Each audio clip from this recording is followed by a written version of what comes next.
చరాచర సంతోషమా స్తోత్రము చేసి స్తుతించెదము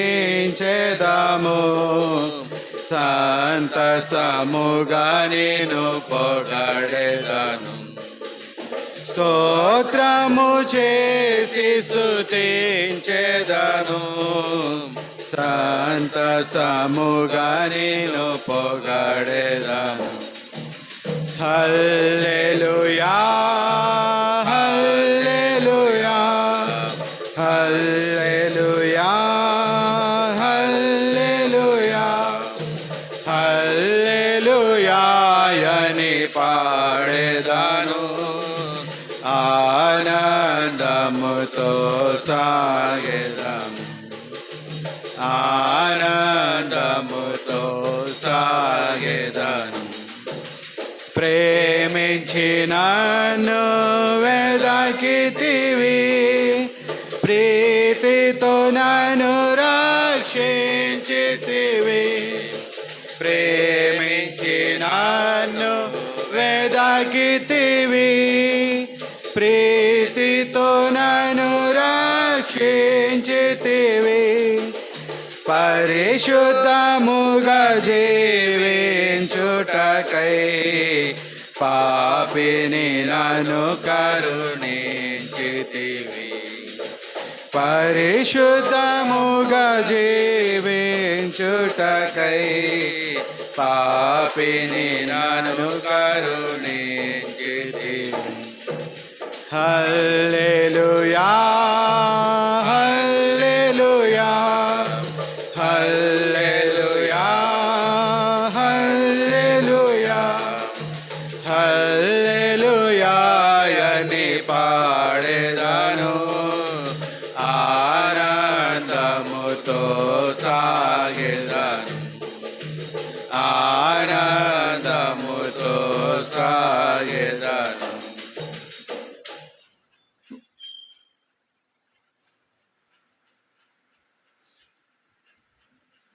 ఈ సమయంలో మన బైబిల్ ఎత్తి పట్టుకొని బైబిల్ పాట పాడుకుందాం.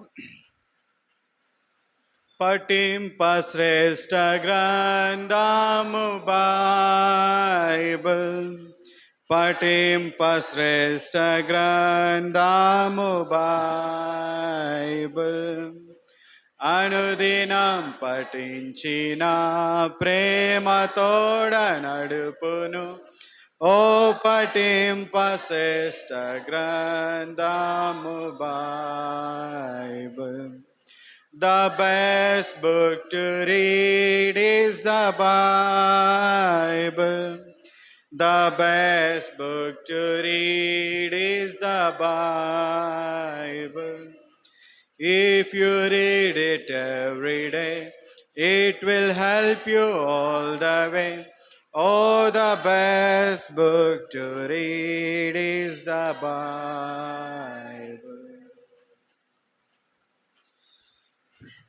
కొరింథీయులకు రాసిన మొదటి పత్రిక 11వ అధ్యాయం 23 నుంచి 31 వరకు మార్చి చదువుకున్నాం. కొరింథీయులకు రాసిన మొదటి పత్రిక 11వ అధ్యాయం 23 నుంచి 31 వరకు మార్చి చదువుకున్నాం.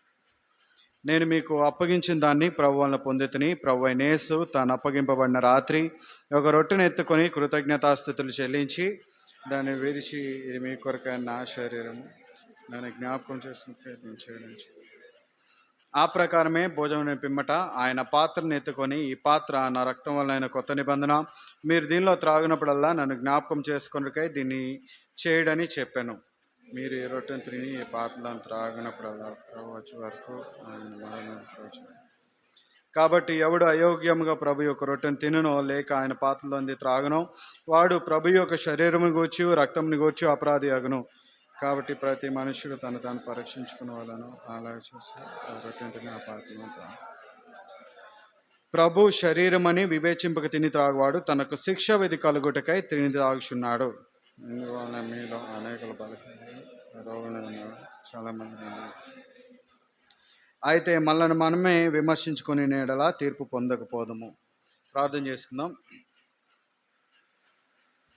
మహాపరిషుద్ధును మహాగణును నిశ్చినివాసం మా యేసుక్రీస్తు ప్రభువా, అయానికి లెక్కలేని వేల వందనాలు స్తుతులు స్తోత్రాలు చెల్లించుకున్నాను. ఆయన ఆయన ఈ దినాన్న ఆయన మేము ఆయన మీ శరీరంలో చేయవేయకునుకు ఆయన మమ్మల్ని మేము సరి చేసుకున్న కొరకు ఆయన ఆయన ఆయన సరి చేసుకుని యోగమైన రీతిలో ఆయన మీ శరీరంలో చేయవేయ కొరకు ఆయన మీరు ఇచ్చిన లేఖన భాగాలు బట్టి ఆయన మీకు వేలాది వందనాలు స్తుతులు స్తోత్రాలు చెల్లిస్తున్నాను ఆయన ఆయన చదవని లేఖన భాగాలు ఆయన ఆయన మేము సరి చేసుకుని కొడుకోకుండా మీ సహాయం దయచేయండి యేసునామమున ప్రార్థిస్తున్నాం తండ్రి. అలాగే యోహాను సువార్త 15వ అధ్యాయం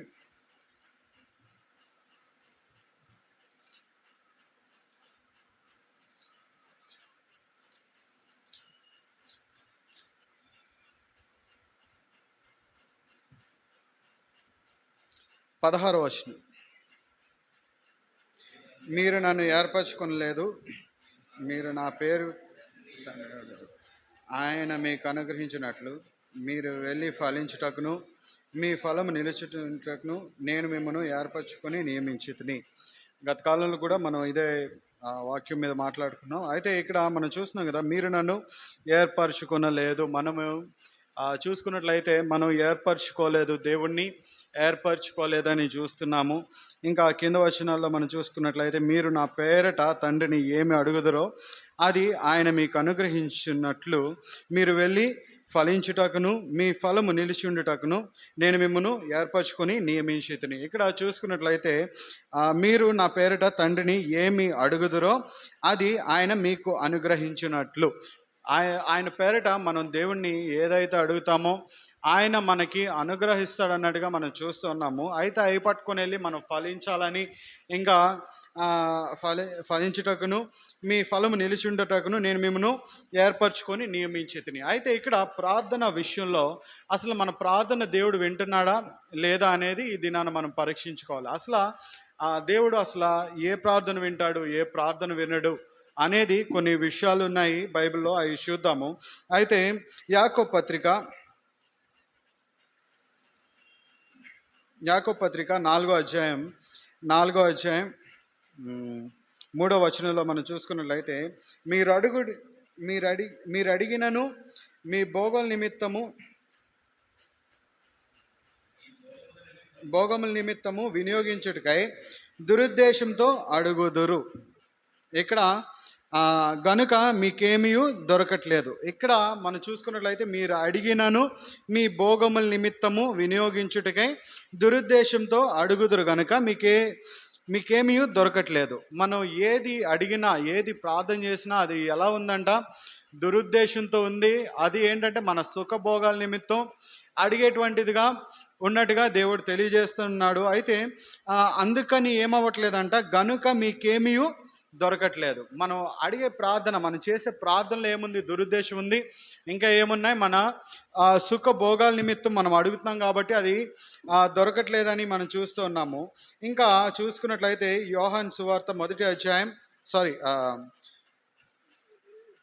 యోహాను మొదటి పత్రిక 5వ అధ్యాయం 14వ వచనంలో మనం చూసుకున్నట్లయితే ఆయనను బట్టి మనకు కలిగిన ధైర్యం ఏదనగా ఆయన చిత్తానుసారముగా మనమేది అడిగినను ఆయన మన మనవి ఆలకించునన్నదియే.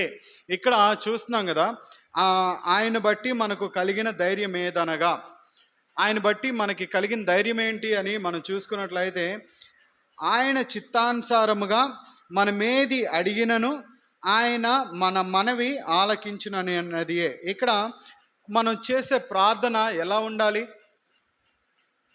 మనం చేసే ప్రార్థన, మనం ఏదైనా అడుగుతున్నామంటే అది ఎలా ఉండాలంటే దేవుని చిత్తానుసారముగా ఉండేటిదిగా ఉండాలి. అంటే ఆయన చిత్తానుసారమే మనం అడిగేటువంటిదిగా ఉండాలి. మనం ఏం చేస్తాం, మనం చేసే ప్రార్థనలో ఏముంటుంది, దురుద్దేశంతో అడిగేవారుగా ఉంటామని చూస్తున్నాము. ఇంకా ఏంటంటే మన సుఖభోగాల నిమిత్తం మనం అడిగేవారుగా ఉంటామని మనం చూస్తున్నాం. అయితే మనం చేసే ప్రార్థన ఎలా చేయాలి, మనం చేసే ప్రార్థన ఎలా చేస్తే దేవుడు వింటాడనేది మనం చూసుకున్నట్లయితే ఒకసారి లూకా సువార్త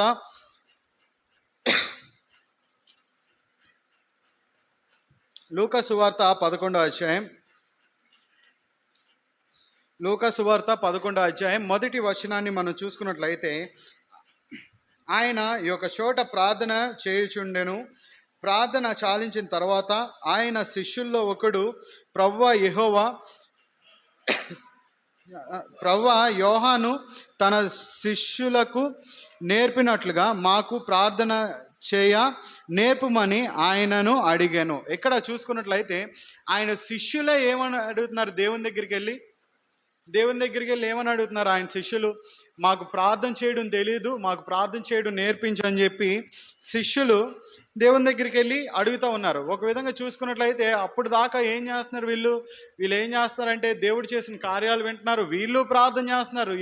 ఏం ప్రార్థన చేస్తున్నారంటే ఈ యోహాను ఏదైతే నేర్పించాడో అదే ప్రార్థన వీళ్ళు చేస్తూ ఉన్నారు. అయితే ఇక్కడ వీళ్ళు వచ్చి వాళ్ళు చేస్తున్న ప్రార్థన ఎలా లేదు అని అంటే, వాళ్ళు అడిగినా ఎలాగుండుంటేది నాకు తెలిసి సుఖభోగాల నిమిత్తం లేదంటే దురుద్దేశంతో ప్రార్థన చేసేవారేమో వెళ్ళి దేవుని దగ్గరికి వెళ్ళి అడుగుతున్నారు. ఎందుకనంటే వీళ్ళు ఒక విధంగా ఇక్కడ చూస్తున్నాం కదా, ఆయన ఒక చోట ప్రార్థన చేయుచుండెను. ప్రార్థన చాలించిన తర్వాత ఆయన శిష్యుల్లో ఒకడు ప్రభువా, ఇక్కడ చూసుకున్నట్లయితే ఆయన శిష్యుల్లో ఒకడు వచ్చి ఏం చేస్తున్నాడు? ప్రభువా అని చెప్పి మాకు ప్రార్థన చేయడం నేర్పించండి అని చెప్పి అంటూ ఉన్నాడు. ఎందుకు అని అంటే ఆయన ప్రార్థన చేయడం ఎలా చేస్తున్నాడు అని అంటే గంటల తరబడి చేస్తున్నాడు. ఇంకా చూసుకున్నట్లయితే మధ్యరాత్రుల్లో నిద్ర లేకుండా ఏం చేస్తున్నాడు? ఆయన ప్రార్థన చేస్తూ ఉన్నాడు.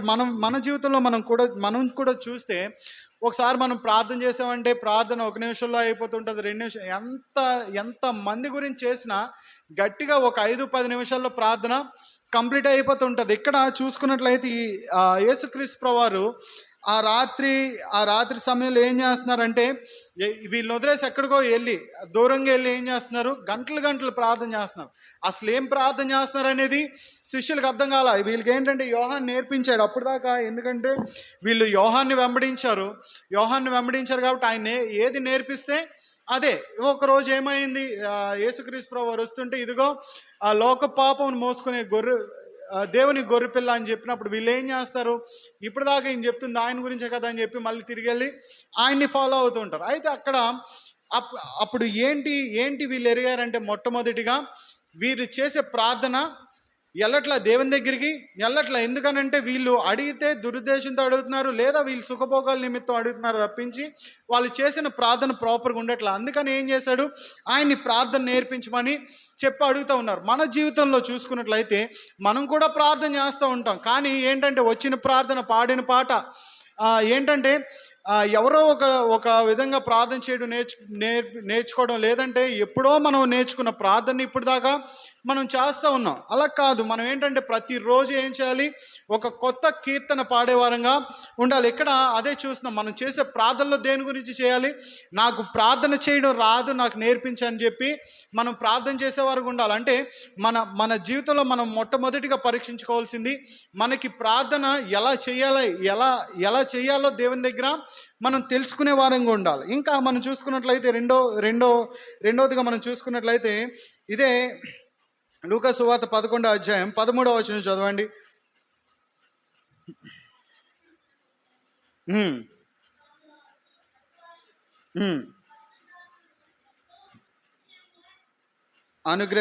అనుగ్రహించిన నేను. ఇక్కడ చూసుకున్నట్లయితే పరలోకమందున మీ తండ్రి తను అడుగువారికి పరిశుద్ధాత్మను ఎంతో నిశ్చయముగా అనుగ్రహించున నేను. ఇక్కడ చూసుకున్నట్లయితే ఇది ప్రార్థనే. దేని గురించి ప్రార్థన చేస్తున్నారు? ఇక్కడ చూసుకున్నట్లయితే పరలోకమందున్న మీ తండ్రి తన్ను అడుగువారికి, తను ఎవరైతే అడుగుతారో ఏం అడగాలి అసలు? ఇక్కడ చూసుకున్నట్లయితే పరిశుద్ధాత్మను ఎంతో నిశ్చయముగా అనుగ్రహించిన నేను. మనం దేవుని పరిశుద్ధాత్మను మనం అడగాలి. మనం చేసే ప్రార్థన ఏంటంటే పరిశుద్ధాత్మతో మనం ప్రార్థించే వారంగా ఉండాలి. మనం చేసే ప్రార్థన ఎలా ఉండాలంటే పరిశుద్ధాత్మతో, ఏదో కుళ్ళుతో లేదా దురుద్దేశంతో ఎటువంటి దేవునిలో ఎదగకుండా మనం ప్రార్థన చేసే వారంగా ఉండకూడదు. మనం చేసే ప్రార్థనలో కూడా ఏం చేయాలి? దేవుని పరిశుద్ధాత్మను అడిగి మనం ప్రార్థించే వారంగా ఉండాలి. ఇక్కడ మనం చూస్తున్నాం కదా, పరలోకమందున్న మీ తండ్రి తను అడుగువారికి పరిశుద్ధాత్మను ఎంతో నిశ్చయముగా అనుగ్రహించిన నేను. పరిశుద్ధాత్మను కూడా ఏం చేస్తాడు? ఆయన మనకి అనుగ్రహిస్తాడు. మనం చేసే ప్రార్థనలు ఏముండాలి? పరిశుద్ధాత్మ ఉండాలని మనం రెండవదిగా మనం చూస్తూ ఉన్నాము. ఇదే లూకా సువార్త 17వ అధ్యాయం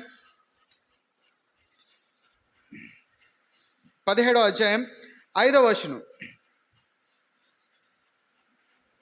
అపోస్తులు మా విశ్వాసము వృద్ధి పొందించమని ప్రభుతో చెప్పగా, ఇక్కడ మళ్ళీ మూడవదిగా మనం చూసుకున్నట్లయితే వీళ్ళు అపోస్తులే కానీ ఏం లేదు వీళ్ళు ఏం లేదని చూసుకున్నట్లయితే మా విశ్వాసము వృద్ధి పొందించమని ప్రభుతో చెప్పగా, ఇక్కడ చూస్తున్నాం వీళ్ళకి ఏం లేదు అని అంటే విశ్వాసం లేదు, దేవుని దగ్గర ఏం లేదు, విశ్వాసం లేదు. మనం కూడా మన జీవితంలో విశ్వాస జీవితంలో ఎంతో దిగజారిపోయినటువంటి పరిస్థితిలో ఉన్నటువంటి వారం. ఎందుకంటే మనకి సంఘ ప్రార్థన అవసరంలా, లేదా దేవునితో ప్రతి దినం గడిపే సమయం అవసరంలా, ఏం అవసరంలా. మనం ఆత్మీయ జీవితంలో దిగజారిపోతూ ఉన్నాం. కాబట్టి ఏం చేయాలంట, ఈ అపోస్తులు ఏం చేస్తున్నారు, వీళ్ళు దేవుణ్ణి వెంబడించేవారే కానీ ఏం లేదు, వీళ్ళకి ఒక డౌట్ వచ్చింది. ఏమని, అరే నా విశ్వాసం ప్రాపర్గా లేదేమో అని చెప్పి డౌట్ వచ్చింది. ఒక తండ్రి గురించి మనం చూడొచ్చు. ఆ తండ్రి ఏం చేస్తాడంటే, ఒకసారి మార్కు సువార్త 9వ అధ్యాయం 22వ వచనం చదవండి.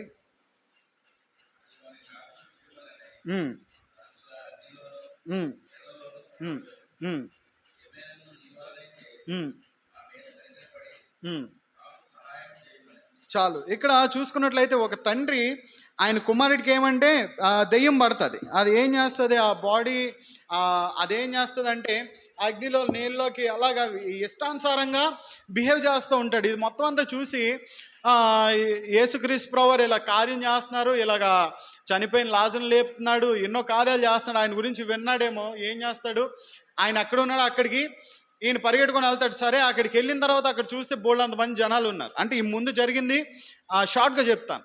అక్కడ బోల్డంత మంది జనాలు ఉన్నారు. ఏం చేయాలో తెలియక, సరే వాళ్ళ శిష్యులు ఉన్నారు కదా అని చెప్పి శిష్యుల దగ్గరికి వెళ్తే శిష్యులు చాలా ట్రై చేస్తారు కానీ అది వర్కౌట్ కాదు. వర్కౌట్ కాకపోతే మళ్ళీ వచ్చి ఏం చేస్తాడు అని అంటే యేసుక్రీస్తు ప్రభువారి దగ్గరికి వెళ్తాడు. అక్కడ ఈయన అంటున్న మాట ఏమని అంటున్నాడు, ఏమైనా నీ వలన అయితే మా మీద కనికిరపడి మాకు సహాయం చేయమనెను. ఇక్కడ చూసుకున్నట్లయితే దేవునికి క్లియర్గా అడుగుతున్నాడు. ఏమని నువ్వు చేయమని చెప్పి అన్నట్లా, ఏమైనా నీ వలన అయితే. అక్కడ ఏం లేదు, ఆయనకి విశ్వాసం లేదు. విశ్వాసంలో దిగజారి ఆయన విన్నాడు, చనిపోయిన లాజరు గురించి విన్నాడు, ఇంకా కుష్టి వ్యాధుల్ని స్వస్థపరచడం విన్నాడు, కుంటోల్ని బాగు చేయడం విన్నాడు, అన్నీ విన్నాడు ఈయన గురించి. అన్నీ విన్నా సరే దేవుని దగ్గరికి ఏమని అడుగుతున్నాడు, ఏమన్నా నీ వలన అయితే. అంటే అక్కడ ఏముంది, ఈయనకి విశ్వాసం లేదు. అంటే ఇక్కడ కూడా ఈ కింద వచనంలో చూసుకున్నట్లయితే, అందుకు యేసు నమ్ముట నీ వలన అయితే నమ్మువానికి సమస్తము సాధ్యమే అని అతనితో చెప్పాను. నమ్మితే ఏంటంట, సమస్త సాధ్యం అయిపోతుంది అని చెప్పి చెప్తా ఉన్నాడు. మొదటిగా ఈయనకి విశ్వాసం లేదు. తర్వాత చూసుకున్నట్లయితే 24వ వచనం చదవండి.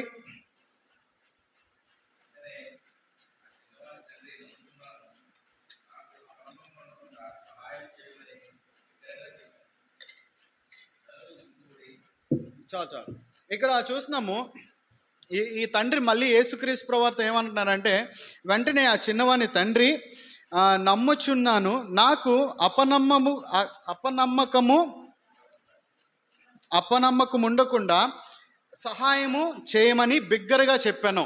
ఇక్కడ చూసుకున్నట్లయితే ఆ తండ్రి మళ్ళీ ఏమని ప్రార్థిస్తున్నాడు దేవునికి, నాకు ఏముంది, నమ్ముతున్నాను కానీ ఏముంది, నాకు అపనమ్మకం ఉంది.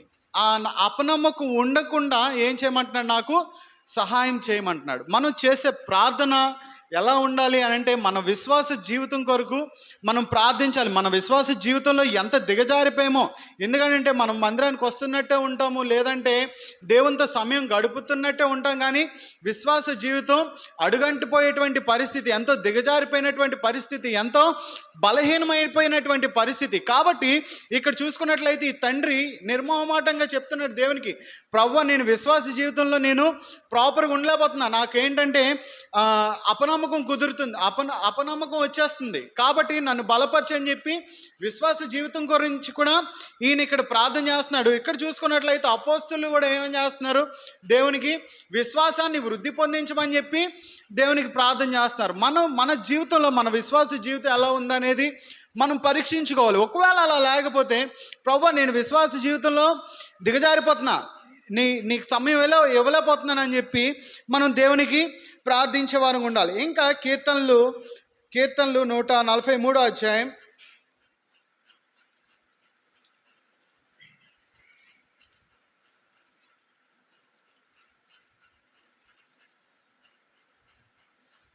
కీర్తనలు 143 అధ్యాయం 10వ వచనం చదవండి.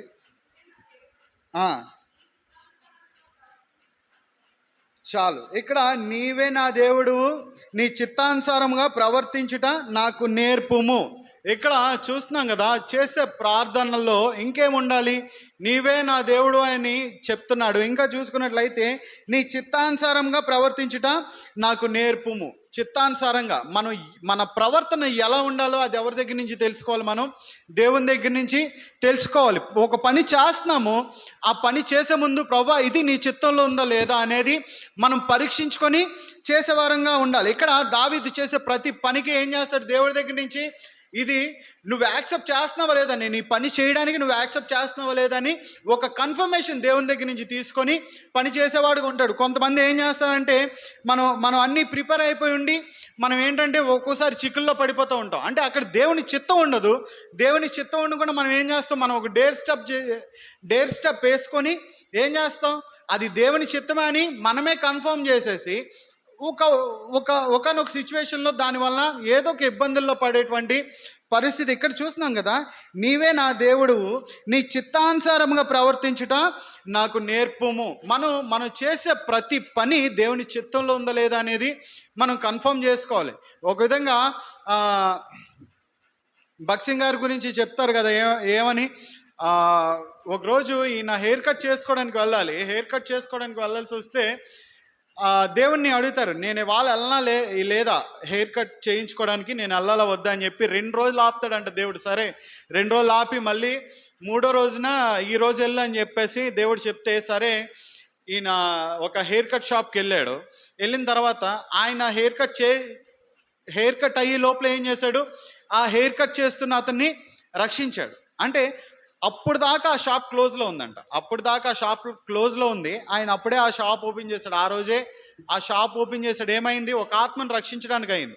ఒకవేళ ఈయన ఆ ముందు రోజు వెళ్ళాడు అనుకోండి, దేవుని చిత్తం లేదు అక్కడ, ఆ ముందు రోజు వెళ్ళాడు, ఆ షాప్ క్లోజ్లో ఉంది కాబట్టి ఇంకో దగ్గరికి వెళ్ళేవాడేమో, అంతే కదా, ఆయన రక్షింపబడేవాడు కాదు. ఒక విధంగా ఆయన ఒక బుక్లో ఆయన టెస్టిమనీ కూడా ఉంటుంది. అంటే ఆ షాప్ అతనిది ఏంటంటే ఆయన చనిపోదాం అనుకునే స్టేజ్ అంట. అంటే ఎందుకో చనిపోవాలనుకుంటున్నాడంటే అలాంటి అతన్ని ఆయన రక్షించాడు. అంటే అది ఏంటి? దేవుని చిత్తం. మనం కూడా మనం చేసే ప్రతి పనిలో ఏం చేయాలి? దేవుని చిత్తాన్ని ఎరగాలి. ప్రభువా నేను ఈ పని చేయాలా వద్దా, లేదా నేను ఇప్పుడు వెళ్ళనా వద్దా. ఈవెన్ ఒక మాట చెప్తూ ఉంటారు ఏంటంటే, ఒకళ్ళు ఎవరైనా ప్రేయర్ మీటింగ్ పెట్టమంటే, లేదంటే ఏదైనా వాళ్ళ ఇంట్లో మీటింగ్ పెట్టమంటే నేను ప్రార్థన చేసి కన్ఫర్మ్ చేస్తాను. వాళ్ళు డేట్ చెప్తారంట. డేట్ చెప్పినా సరే నేను ప్రార్థన చేసి చెప్తానండి మీకు అని చెప్పి ఆయన చెప్పేవారు. అంటే దానికి కూడా ఒకళ్ళ ఇంట్లో మీటింగ్ పెట్టాలన్నా, ఒక ఇంటికి హౌస్ విజిట్కి వెళ్ళాలన్నా ఏముండాలి? అక్కడ దేవుని చిత్తం ఉండాలి. దేవుని చిత్తాన్ని కనుక్కొని వెళ్ళే వారంగా ఉండాలి. మనం కూడా మన జీవితంలో దేవుని చిత్తాన్ని ఎరిగి ప్రవర్తిస్తున్నామా లేదా అనేది మనం జ్ఞాపకం చేసుకోవాలి. ఇంకా చూసుకున్నట్లయితే కీర్తనలు 90 అధ్యాయం 12వ వచనం.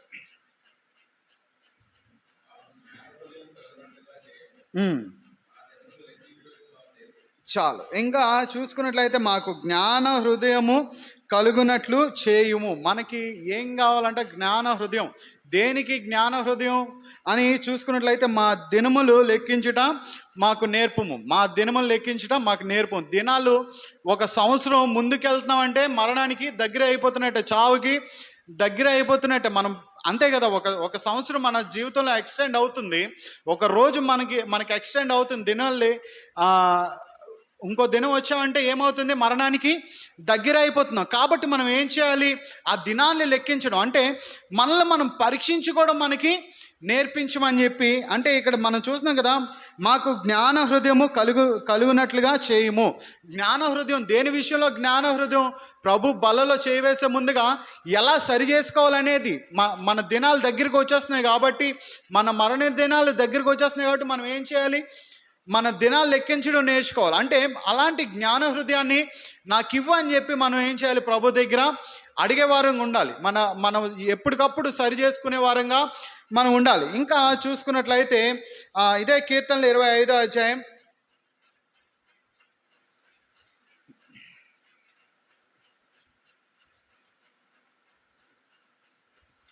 కీర్తనలు 25వ అధ్యాయం 4వ వచనం చదవండి.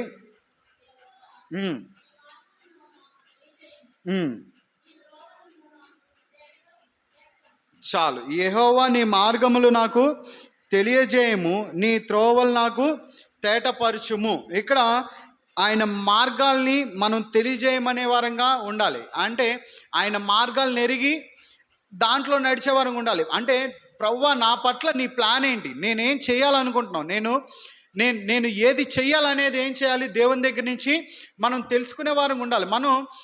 మనం ఉంటాము, మన లైఫ్ స్టైల్ ఎలా ఉండాలి, మనం ఏం చేయాలి అనేది మనమే చూస్ చేసుకుంటూ ఉంటాం. కానీ ఇక్కడ మనం చూస్తున్నాం కదా, ఇక్కడ దావీదుని చూసినట్లయితే యెహోవా నీ మార్గములు నాకు తెలియజేయము.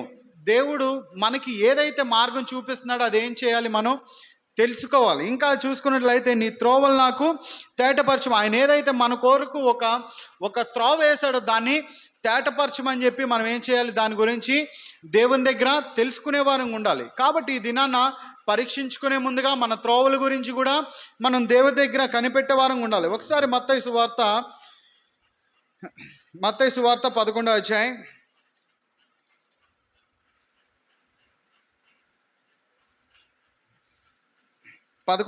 29వ వచనం చదవండి.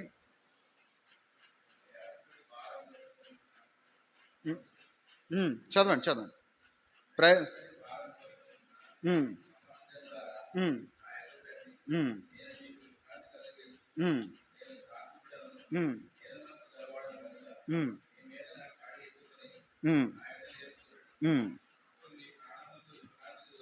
చాలు. ఇక్కడ చూస్తున్నాం కదా, ప్రయాసపడి భారం మోసుకుంటున్న సమస్త జనులారా నా యొద్దకు రండి. ఇక్కడ ప్రతి ఒక్కడికి ఏదో భారమే, ప్రతి ఒక్కడికి ఏదో కలవరమే, ప్రతి ఒక్కరికి అంటే ప్రశాంతంగా ఉన్నాము అని మనం చెప్పగలమా? ఇక్కడ ఈ 29 చివరి లైన్లో మనం చూసుకున్నట్లయితే అప్పుడు మీ ప్రాణములకు విశ్రాంతి దొరుకును అని మనం చూస్తూ ఉన్నాం. అంటే విశ్రాంతి లేకుండా ఉన్నవారమే కదా మనం. ఒక విధంగా మనం హ్యాపీగా కనపడతాం, కానీ ఎక్కడో ఏదో లోటు, లేదంటే ఎక్కడో ఏదో విశ్రాంతి లేనటువంటి పరిస్థితి ప్రతి ఒక్కడికి ఉంటుంది. ప్రతి ఒక్కడు హ్యాపీగా ఉన్నామంటే హ్యాపీగా ఉండరు. ఎందుకంటే ప్రతి ఒక్కరికి ఏదో ఒక సమస్య ఉంటానే ఉంటుంది. ఇక్కడ మనం చూస్తున్నాం కదా, ప్రయాసపడి భారం మోసుకుంటున్న సమస్త జనులారా నా యొద్దకు రండి అని చెప్పేసి అని అంటున్నాడు. ఇంకా మనం చూసుకున్నట్లయితే నేను మీకు విశ్రాంతి కలుగజేస్తానని చెప్తున్నాడు. ఆ కింద వచనంలో మనం చూసుకున్నట్లయితే నేను సాత్వికుడును దేని మనస్సు గలవాడును గనుక మీ మీద నా కాడి ఎత్తుకొని నా యొద్ద నేర్చుకొనుడి. మీ మీద ఏం చేయాలంట? ఆయన కాడిని ఎత్తుకొని మనం ఏం చేయాలి? ఆయన దగ్గర ప్రతి విషయాన్ని మనం నేర్చుకునే వారంగా ఉండాలి. ఎలా నేర్చుకుంటాం ఆయన దగ్గర అని అంటే, ఆయన వాక్యం మనల్ని ఏం చేస్తుంది? మనల్ని నడిపించేదిగా ఉంటుంది. మనం ఏం చేయాలి? దేవుని కాడిని మన మీద ఎత్తుకొని, ప్రభువా ఇదిగో నేను సరెండర్ అయిపోయాను, నాకు ఏం చేయాలో తెలియదు, ఎలా చేయాలో తెలియదు, నేను ఎలా నడవాలో తెలియదు, నాకు నేర్పించని చెప్పి మనం ఆయన దగ్గర నేర్చుకునే వారంగా ఉండాలి. ఇక్కడ మనం చూస్తున్నాం కదా, నా కాడి ఎత్తుకొని నా యొద్ద నేర్చుకొనుడి. నా కాడెత్తుకొని ఏం చేయాలి? మనం ఆయన యొద్ద నేర్చుకునే వారంగా ఉండాలి. ప్రభు కాడెత్తుకొని ప్రభు కొరకు మనం ఏం చేయాలి? ప్రతి విషయంలో కూడా ఆయన దగ్గర నేర్చుకునే వారంగా ఉండాలి. అప్పుడు మీ ప్రాణములకు విశ్రాంతి దొరుకును. అప్పుడు దాకా ఏముండదు, మనకి విశ్రాంతి ఉండదు. మనం ఏం చేయాలి?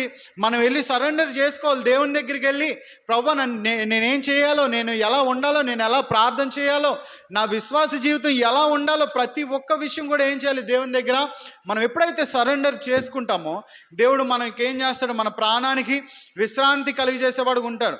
అనుకోవచ్చు మనం ఎంతో సంపాదిస్తాం, కానీ ఏంటంటే మనకి సమస్యలు ఎక్కువైపోతుంటాయి. మనకి ఉన్నట్టే సంపాదిస్తున్నట్టే ఉంటుంది, కానీ దాన్ని అనుభవించినట్టుగా కూడా ఉంటుంది. అంటే ఇవన్నీ అసలు దేనికోసమే, మనకు మనశ్శాంతి లేనటువంటి జీవితం దేనికి వస్తుంది అని అంటే, మనం ఆయన కాడిని ఎత్తుకునే వారం ఉండం, ఆయనకి సరెండర్ చేసుకునే వారం ఉండం. ప్రతి ఒక్క విషయంలో ఏంటంటే ఆయన చిత్తాన్ని ఎరగకుండా మన సొంత నిర్ణయాలు తీసుకునే వారం ఉంటాం. కాబట్టి ఈ దినాన ప్రభు బలలో చేయవేసే ముందుగా మళ్ళీ మనం పరీక్షించుకోవాలి. అసలు మన పరిస్థితి ఏంటి, మనం చేసే ప్రార్థన ప్రాపర్గా ఉందా, అసలు మనం చేసే ప్రార్థన దేవునికి రీచ్ అవుతుందా లేదా అనేది మనం పరీక్షించుకోవాలి. ఒకసారి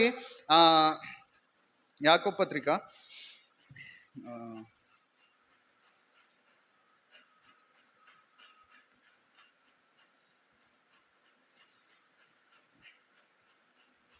ఇక్కడ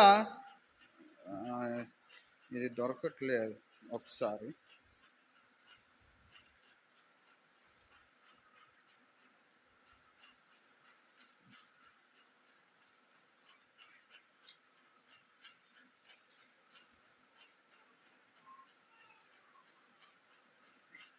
యాకోబు పత్రిక 4వ అధ్యాయం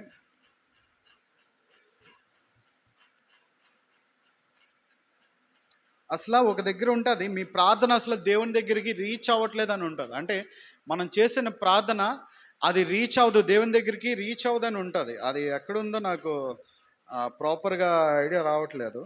సరే, ఏదేమైనప్పటికీ మనం ఏం చేయాలి, మనం చేసే ప్రార్థన విషయంలో మనం పరీక్షించుకోవాలి. ఇప్పటిదాకా మనం చేసిన ప్రార్థన ప్రాపర్గా లేదు అంటే అది ఏం లేదు, దేవుని చిత్తానుసారంగా లేనటువంటిదిగా ఉన్నదేమో ఒకసారి మనం పరీక్షించుకోవాలి. మనం నడిచే తీరు, మాట్లాడే తీరు, ప్రతి విషయంలో మన విశ్వాస జీవితంలో మనం పరీక్షించుకునే వారంగా ఉండాలి. ఈ దినాన ఈ చెప్పబడిన విషయాల్లో మనం ఈ దినాన పరీక్షించుకొని, ఒకవేళ అలా లేకపోతే మళ్ళీ మనం సరి చేసుకొని ప్రభు యొక్క శరీరంలో చేయి వేద్దాం. దేవుడి వాక్యం దీవించును గాక.